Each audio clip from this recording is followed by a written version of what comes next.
Assalamualaikum warahmatullahi wabarakatuh.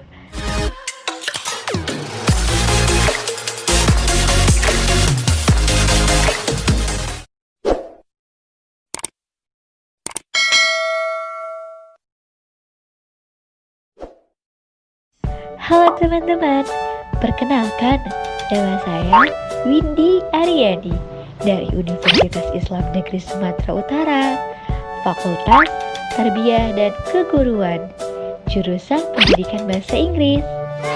Dalam program KKN atau Kuliah Kerja Nyata kali ini, saya membuat sebuah video pengajaran dengan tema dakwah melalui lembaga pendidikan Islam, yang dimana pembahasannya tentang pertama, lembaga pendidikan, kedua, antara tarbiyah dan dakwah, ketiga, manusia sebagai subjek dakwah, dan terakhir, lembaga pendidikan dalam dakwah. Karena penjelasan dalam video kali ini akan panjang, saya harap teman-teman semua bisa mempersiapkan alat tulis dan catatannya, sehingga tidak akan ketinggalan. Langsung saja, mari kita simak videonya.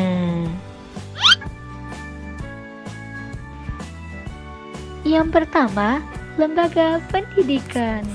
Lembaga pendidikan adalah lembaga atau tempat berlangsungnya proses pendidikan atau belajar mengajar yang dilakukan dengan tujuan mengubah tingkah laku menuju ke arah yang lebih baik melalui interaksi dengan lingkungan sekitarnya. Selain itu, lembaga pendidikan adalah sebuah institusi pendidikan negeri ataupun swasta yang menawarkan pendidikan baik bersifat umum ataupun khusus. Lembaga pendidikan juga merupakan institusi sosial yang menjadi agen sosialisasi lanjutan setelah lembaga keluarga. Sedangkan pendidikan Islam adalah proses penyampaian informasi dalam rangka pembentukan insan yang beriman dan bertakwa agar manusia menyadari kedudukan, tugas, dan fungsinya di dunia ini dengan selalu memelihara hubungannya dengan Allah, dirinya sendiri, masyarakat, dan alam sekitarnya, serta bertanggung jawab kepada Tuhan Yang Maha Esa, termasuk dirinya sendiri dan lingkungan hidupnya. Yang kedua, antara tarbiyah dan dakwah. Dalam masyarakat Muslim, kata dakwah baik sebagai konsep maupun aktivitas sering diidentikan dengan pendidikan atau tarbiyah.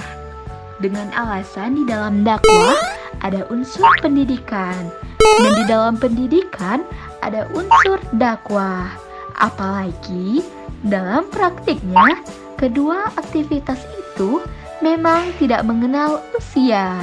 Secara kasar dapat disebut bahwa pendidikan itu garapannya pada wilayah basic, sementara dakwah garapannya pada wilayah lanjutan. Seiring dengan wilayah garapannya yang basic, pendidikan pada intinya menyiapkan manusia atau membuat manusia supaya menjadi siap baik secara fisik, mental, dan akal pikirannya untuk memasuki masa-masa produktif. Setelah pendidikan menyelesaikan tugasnya, mestinya untuk selanjutnya dakwah mulai berperan. Wilayah garapan dakwah adalah manusia yang memasuki masa-masa produktif dan tentu saja sudah selesai dengan masa persiapannya. Dengan begitu, tidak salah jika disimpulkan bahwa dakwah itu sasarannya adalah orang-orang yang secara usia lebih besar, berbeda dengan pendidikan yang segala potensi, kemampuan, dan talenta itu masih dalam proses dilatih, ditumbuh kembangkan. Pada wilayah dakwah, talenta, kreativitas itu sudah siap jalan dan bereaksi. Yang ketiga, manusia sebagai subjek dakwah. Manusia merupakan makhluk termulia dibandingkan makhluk atau wujud lain yang terdapat di jagat raya ini. Salah satu kelebihan yang dimiliki oleh manusia ialah diberikan akal pikiran dan nafsu yang tidak dimiliki oleh malaikat, jin, dan binatang. Dengan akal inilah diharapkan manusia bisa mengelola bumi dengan baik.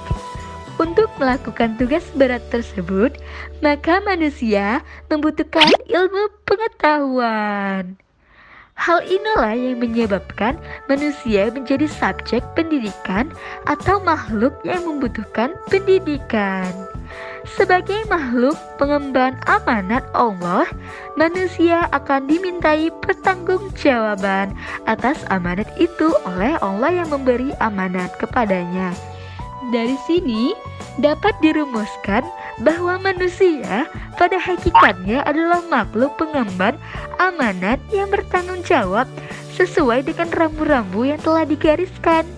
Maka kepada manusia wajib menuntut ilmu serta mendakwahkan kebenaran sehingga tidak melenceng dari aturan yang telah digariskannya. Dan yang terakhir ada lembaga pendidikan dalam dakwah. Di dalam pembahasan lembaga pendidikan dalam dakwah terbagi dua, ada pendidikan informal dan formal ya teman-teman. Untuk pendidikan informal, pendidikan Islam pertama kali tumbuh dan berkembang dalam proses Islamisasi adalah pendidikan dalam bentuk informal, yakni tidak memiliki tempat, waktu, materi, dan pedoman pengajaran yang khusus, namun disampaikan lewat oral, yakni mulut ke mulut, atau dakwah bil lisan, yakni dengan ucapan, dan bil arkan, yakni dengan tubuh atau tingkah laku. Setelah pendidikan informal itu berlangsung, muncullah pendidikan formal, yaitu pendidikan yang terencana, punya waktu dan tempat, serta materi tertentu. Pendidikan formal tersebut dilaksanakan di masjid dan langgar, pesantren, surau, dan madrasah, dan masih banyak lagi.